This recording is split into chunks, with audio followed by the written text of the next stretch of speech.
This story is titled, My Parents Wouldn't Visit Me After a Horrific Accident, but Showed Up Begging When Their Favorite Child Was Arrested. Hey everyone, before we jump into today's video, I need your help. We've noticed the channel is losing some traction, and subscribing is one of the best ways you can support us. It's quick, free, and it helps us keep bringing you awesome content. Your support means the world. Let's keep this channel growing together. Thanks so much. Now let's start the video. Using throwaway for obvious reasons. This is going to be a long one, guys, but I promise it's worth the read. TLDR at bottom. Okay, so buckle up, Reddit, because this is going to be a wild ride. I, 32 male, am still trying to process everything that's happened in the last 2 weeks. And honestly, I need to get this off my chest. Also, typing this from a hospital bed while hopped up on pain meds. So sorry in advance for any typos or if I ramble a bit. So picture this. It's Thursday night, like 9 p.m., and I'm still at my law firm because that's what being a partner means. Kissing your social life goodbye and living on takeout and Red Bull. I'd just finished prepping for a major client meeting the next morning. Corporate law isn't exactly excitement central, but it pays the bills. The office was pretty much empty, except for a few other tryhards and the cleaning crew. Now, our firm is in this historic building in downtown Boston, which basically means it's old AF and the maintenance sucks. We're on the 5th floor, and I always take the stairs because I tell myself it makes up for sitting on my ass for 14 hours a day. Here's where everything went to shit. Some genius from the cleaning company decided to wax the stairs without putting up a single warning sign. Not one. Nada. And they did this at 9 p.m. when the building is still, being used by people. I'm walking down the stairs, checking my phone because opposing counsel just had to send that last email. Always that one guy who emails at 9 p.m. And next thing I know, I'm doing my best impression of a ragdoll physics simulation. 2 flights of stairs. 2 fucking flights. The security footage apparently looks like something out of a Tom and Jerry cartoon, or so I'm told. Still haven't worked up the courage to watch myself become a human slinky. Hit every step on the way down, pinballed off both walls, and landed in a heap at the bottom. The security guard found me passed out cold about 10 minutes later when he was doing his rounds. Damage report, shattered hip. Didn't even know that was a thing before this. 3 cracked vertebrae, and a concussion that made me forget what day it was for about 48 hours. The doctors keep telling me I'm lucky I didn't end up paralyzed. Lucky, right, because that's exactly how I feel right now, laying here in an adult diaper because I can't make it to the bathroom without help. Living the dream, folks.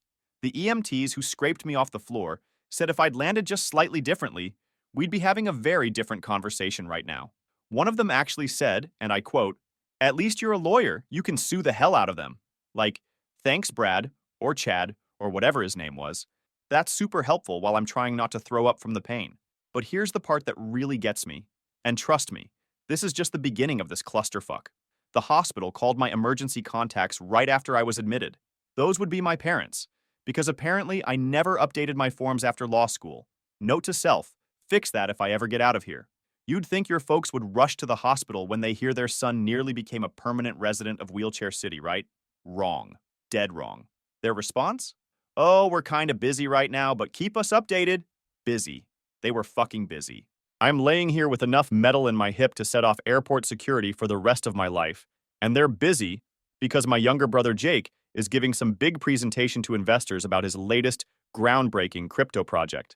But we'll get to Jake later, because holy shit, that's a whole other level of this family drama that I'm still trying to process. The worst part? This isn't even surprising. Like, I made partner at 30 at a top 50 law firm in Boston. You know what my parents said when I told them? "Oh, that's nice, honey. Did you hear about Jake's new startup? He's really going places." Yeah, going places all right, but I'm getting ahead of myself. So here I am, day 14 in the hospital, typing this out on my phone because I can't sleep, and the pain meds are making me philosophical or some shit. The nurses are cool. Shout out to Steve on the night shift who sneaks me extra jello. But man, hospital beds were not designed for 6'2" dudes with broken everything. My firm's been surprisingly decent about the whole thing.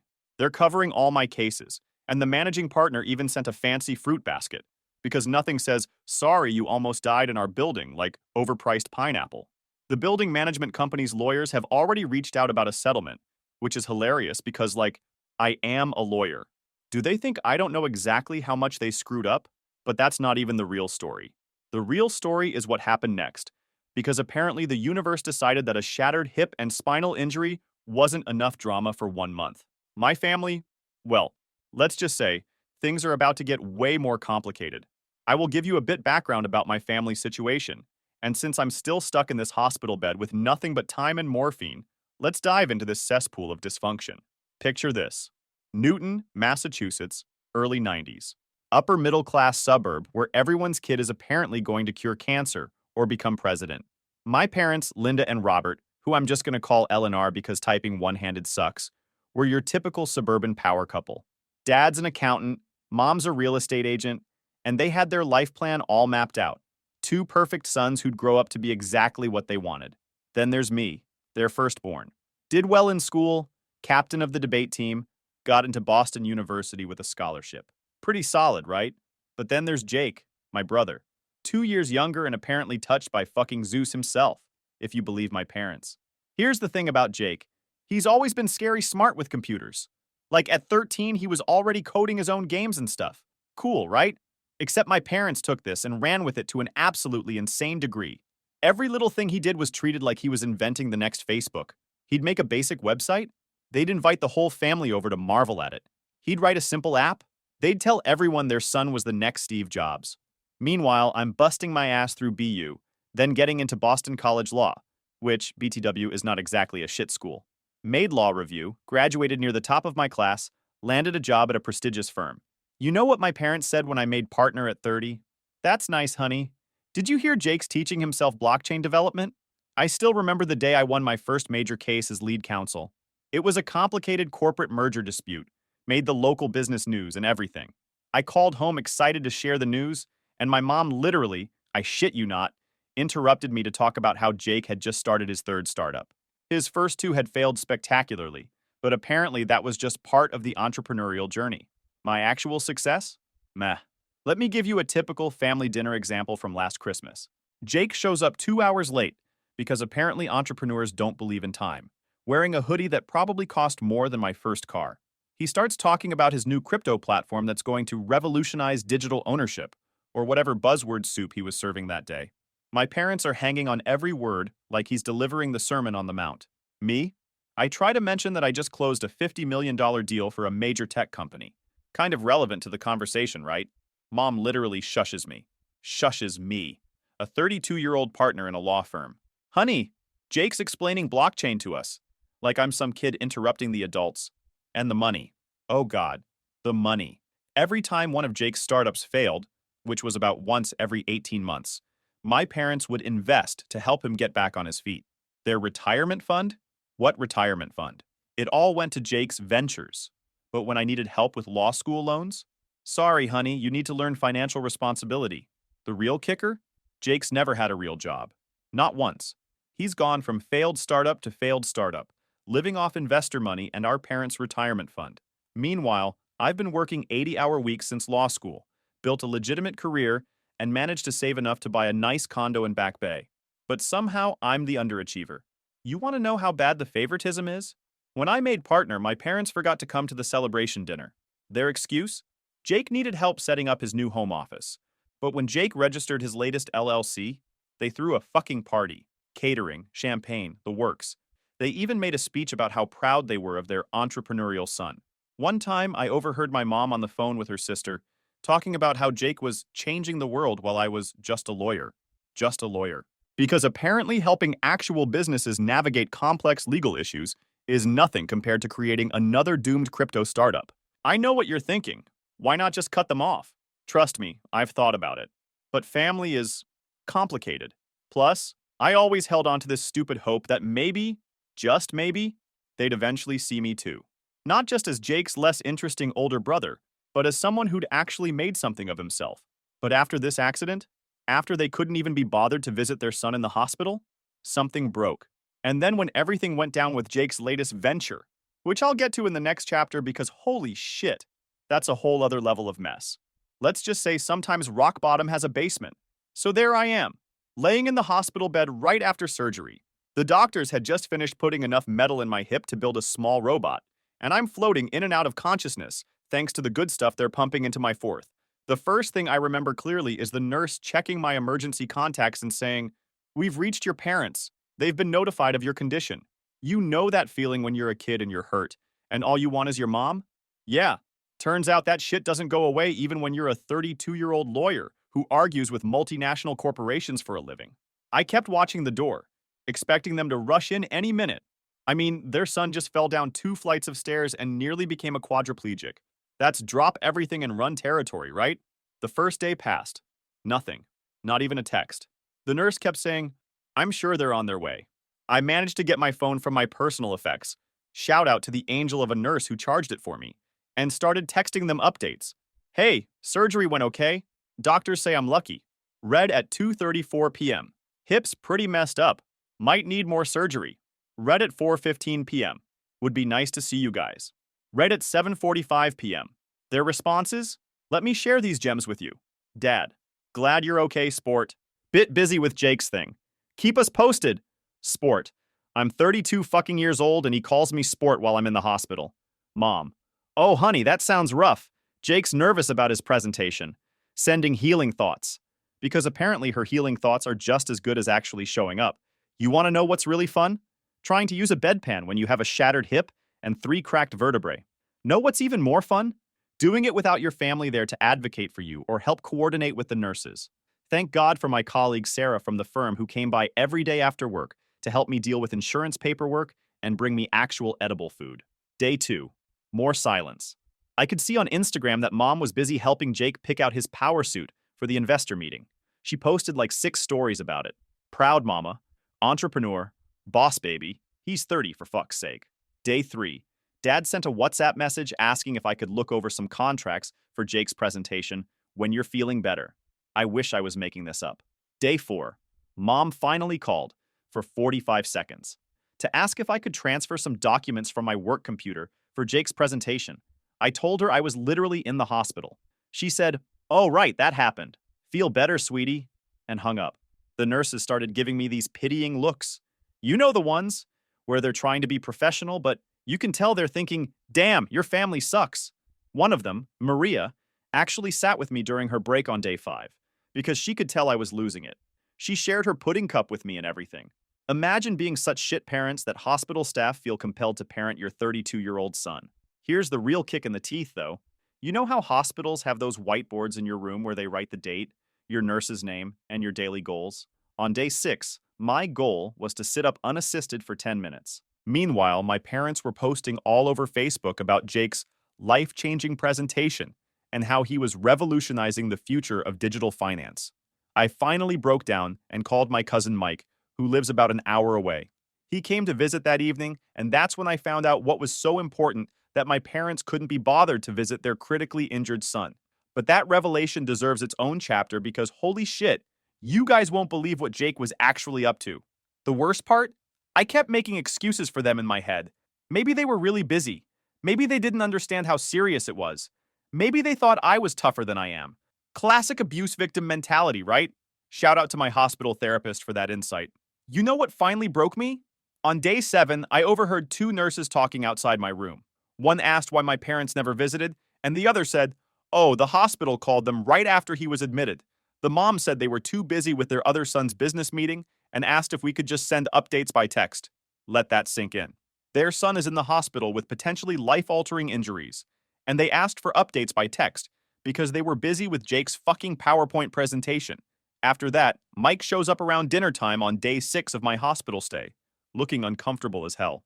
He's always been the family peacekeeper, so seeing him fidget with his car keys, I knew something was up. After some awkward small talk about my injuries, "Yes, Mike, my hip still hurts like a motherfucker, thanks for asking," he finally spills what's really going on with Jake's big presentation. Turns out my brother, the family genius, had just secured $20 million in funding for his new crypto platform. $20 million. From actual venture capitalists and some high-profile private investors. This detail becomes important later, trust me.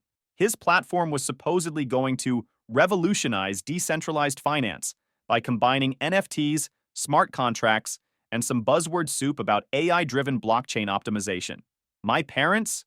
They completely lost their minds. Like full-on Woodstock levels of celebration. They rented out the entire top floor of some fancy restaurant in Boston, invited literally everyone they knew, and threw this massive party to celebrate Jake's vision. There were speeches, champagne towers, even a custom ice sculpture of the company's logo. A fucking ice sculpture, you guys. Mike showed me the photos on his phone. Thanks, cuz. That's exactly what I needed to see while trying to master the art of eating hospital jello one-handed. There's my mom, literally crying tears of joy, while Jake gives some speech about disrupting traditional finance paradigms. My dad's posting LinkedIn updates every 15 minutes about how his son is changing the face of digital commerce. The local paper even ran a story about it.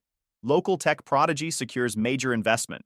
They used Jake's favorite photo of himself, you know the one, where he's trying to look like a combo of Steve Jobs and that guy from Silicon Valley. The article mentioned his impressive track record of innovative startups. Convenient that they didn't mention how every single one had failed, and how this new platform was going to democratize digital asset management. Whatever the fuck that means. Want to know the best part?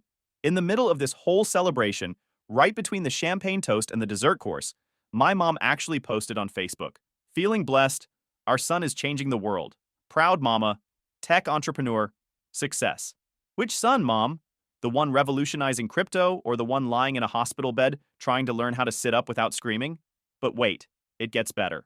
During the party, Jake apparently gave this big speech about family being the foundation of success and how our parents' unwavering support made everything possible. He even got emotional talking about how they always believed in him.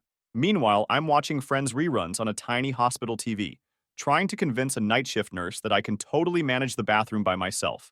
Narrator, I could not, in fact, manage the bathroom by myself. The investors were all there too. Mike said they looked like something out of central casting for rich people who want to get richer quick. Lots of Patagonia vests and designer watches. Jake was working the room like a pro, throwing around terms like blockchain integration and smart contract automation, like he was selling salvation.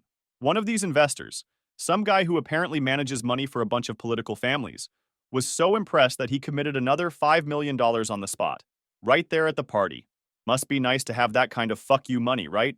Remember this guy too. He becomes very relevant later. My parents were practically floating.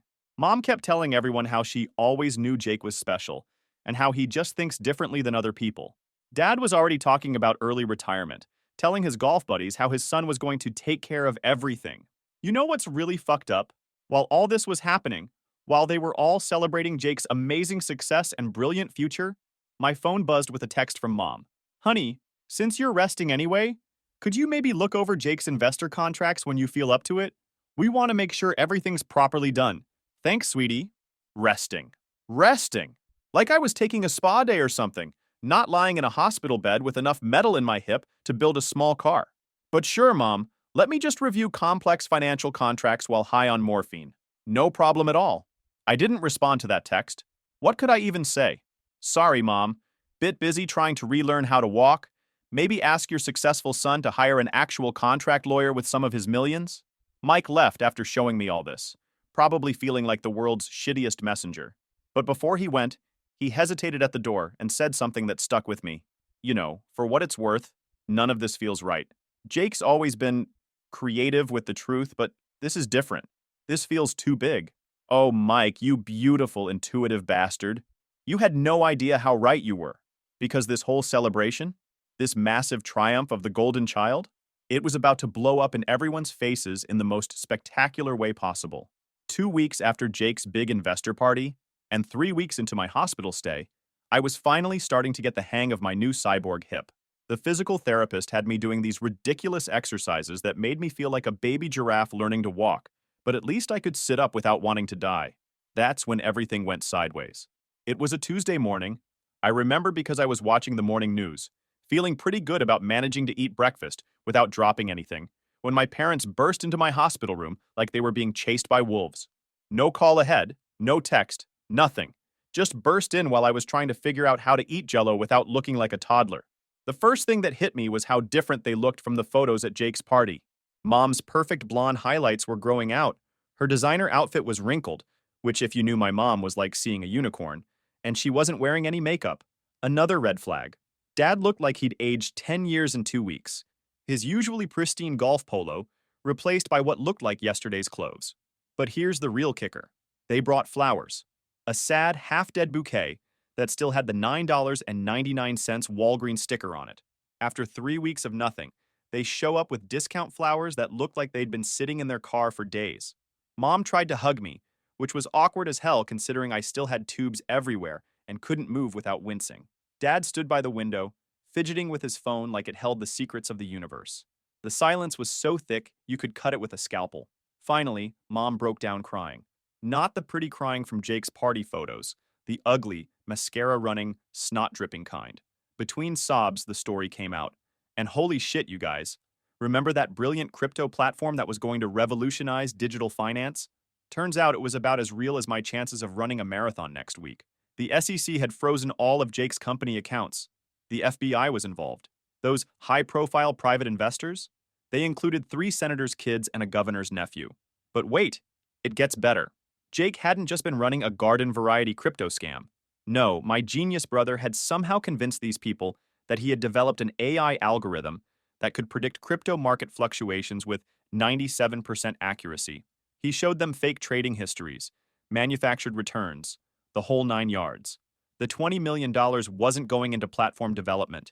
It was going straight into paying off earlier investors and funding Jake's market research. Read his Tesla, his downtown condo, and apparently a yacht share I didn't even know about.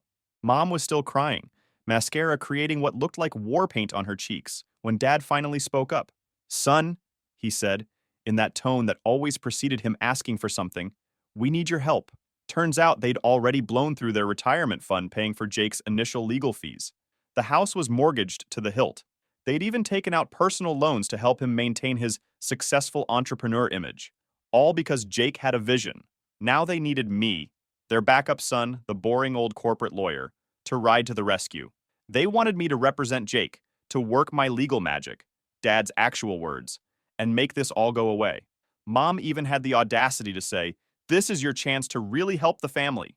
I just laid there, tubes coming out of my arms, still unable to walk without assistance, and listened as they explained how I could redeem myself by saving Jake. Not one mention of my injuries. Not one question about my recovery. Just straight to how I could fix their golden child's latest mess. The kicker? While Mom was mid-plea about family loyalty, a nurse came in to change my bandages.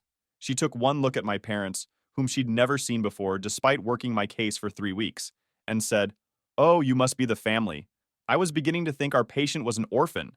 The silence that followed was so thick, you could have built a crypto platform on it. But the real gut punch came when Mom tried to defend themselves. "We've been so busy dealing with Jake's situation," she started, and I swear to God, the nurse's eyebrows nearly flew off her face. Even Dad had the decency to look embarrassed. That's when I realized something. This wasn't just about Jake's fraud or my parents' favoritism anymore. This was about a lifetime of being the family's backup plan, their safety net, their in-case-of-emergency break glass option. And now the emergency had come. So there I was, still in my hospital bed, watching my parents literally implode in front of me. The nurse's comment about thinking I was an orphan was still hanging in the air like a bomb waiting to go off. But here's the thing about being stuck in a hospital bed for 3 weeks. You have a lot of time to think. And boy, had I been thinking. Dad started pacing the room, launching into what I'm sure he thought was a compelling pitch about family loyalty and stepping up in times of crisis. But I couldn't stop staring at that pathetic Walgreens bouquet they'd brought. 3 weeks. It took them 3 weeks and a federal investigation to bring me dying flowers. Here's where it gets interesting. Mom pulled out a folder, an actual manila folder, like we're in some 1980s legal drama, and started laying out what they needed from me. Turns out, they didn't just want legal representation. They wanted a full-scale miracle worker. Let me break down exactly what they were asking for, because this is where my legal brain started short-circuiting. They wanted me to 1. Take over Jake's defense, despite the fact that I'm a corporate lawyer, not a criminal defense attorney. 2. Use my connections to make the SEC investigation go away, because apparently they think law works like a mob movie. 3.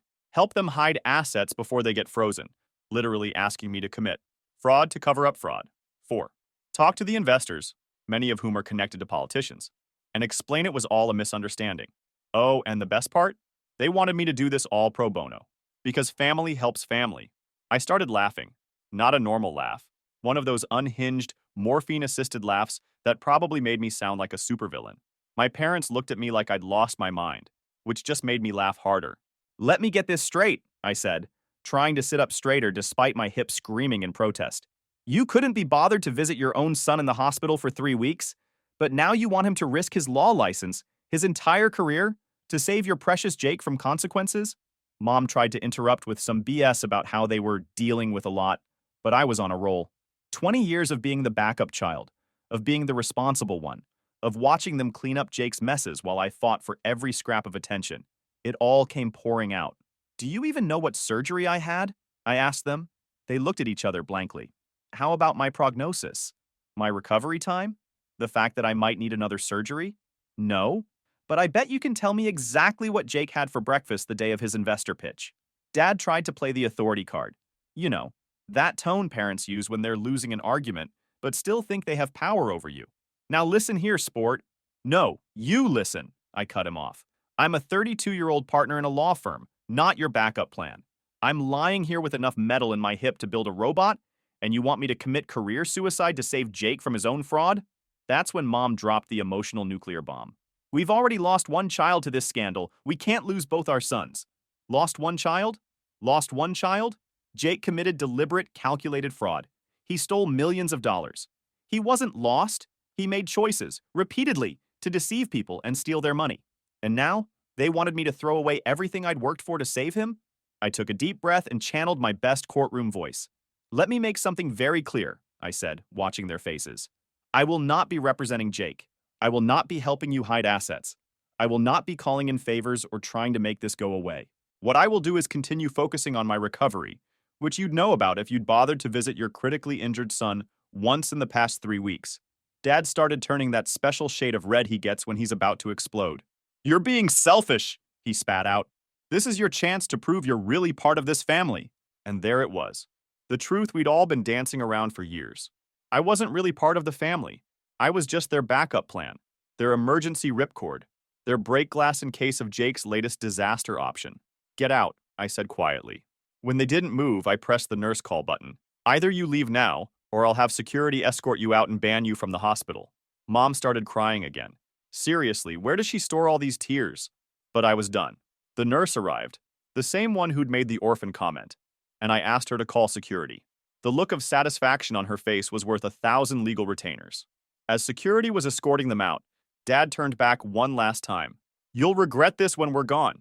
Better than regretting it when I'm disbarred, I called after him, then immediately had to take more pain meds because getting righteously angry is hell on broken ribs. I will update you guys when I found out what really went down with Jake. Stay tuned. Final update. Thanks for all the support, Reddit. You've helped me stay sane through this whole mess. It's been 3 months since I kicked my parents out of my hospital room, and honestly, life has gotten both worse and better in ways I never expected.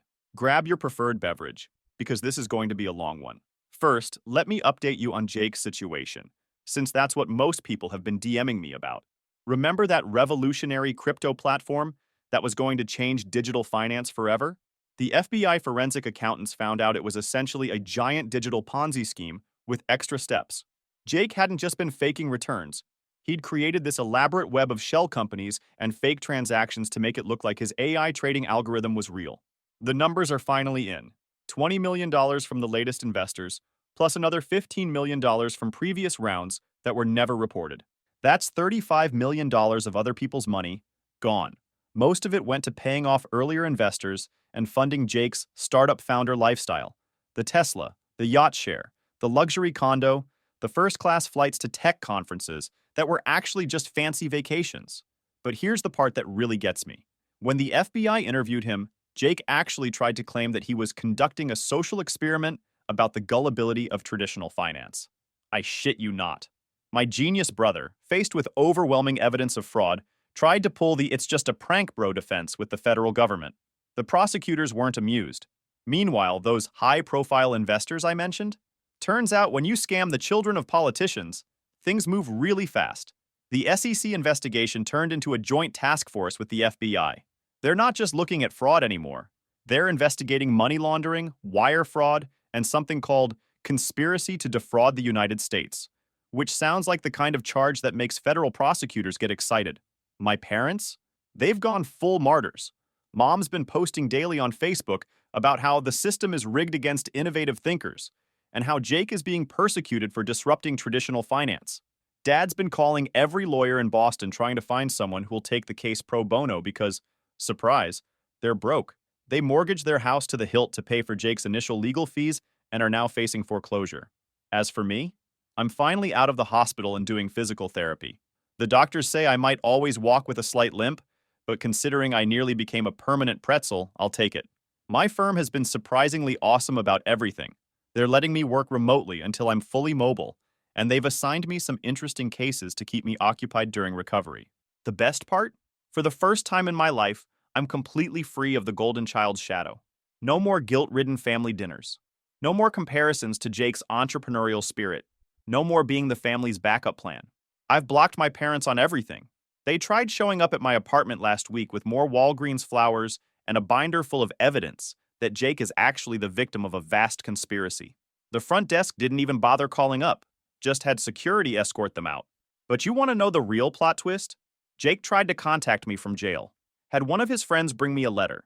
It was 16 pages of him explaining how he got in over his head and how he never meant to hurt anyone and how he's always looked up to my ethical standards. Apparently, now that he's facing serious time, my boring legal career doesn't seem so worthless anymore. I took great pleasure in marking that letter "Return to Sender." The prosecutor handling Jake's case reached out to ask if I'd be willing to provide testimony about some of Jake's previous business ventures that I'd witnessed. I agreed. Mom found out and sent me a 5-page email about how I'm destroying the family. I printed it out and added it to my Why I Made the Right Choice folder.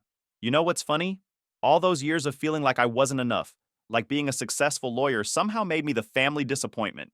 It wasn't about me at all. It was about them. Their need to believe in Jake's genius was stronger than their ability to see reality. And now reality's calling and it's dead.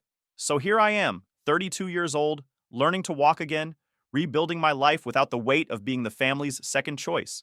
My hip hurts like hell some days, but you know what doesn't hurt anymore? My soul. Too cheesy? Blame the painkillers. Jake's looking at 15 to 20 years if convicted on all charges. My parents are facing bankruptcy and foreclosure. The family's reputation is in shambles. And me?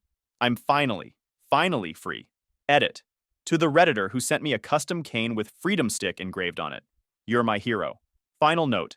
This is probably my last update on this situation. I've got a lot of physical therapy ahead of me, a career to focus on, and a new family dynamic to build with the relatives who actually give a damn. Thanks for all the support, Reddit. You've been more family than my actual family these past few months. Also, if anyone out there is questioning their worth because of family dynamics, take it from a guy who literally had to break his body to break free from toxic patterns. You're worth more than being anyone's backup plan.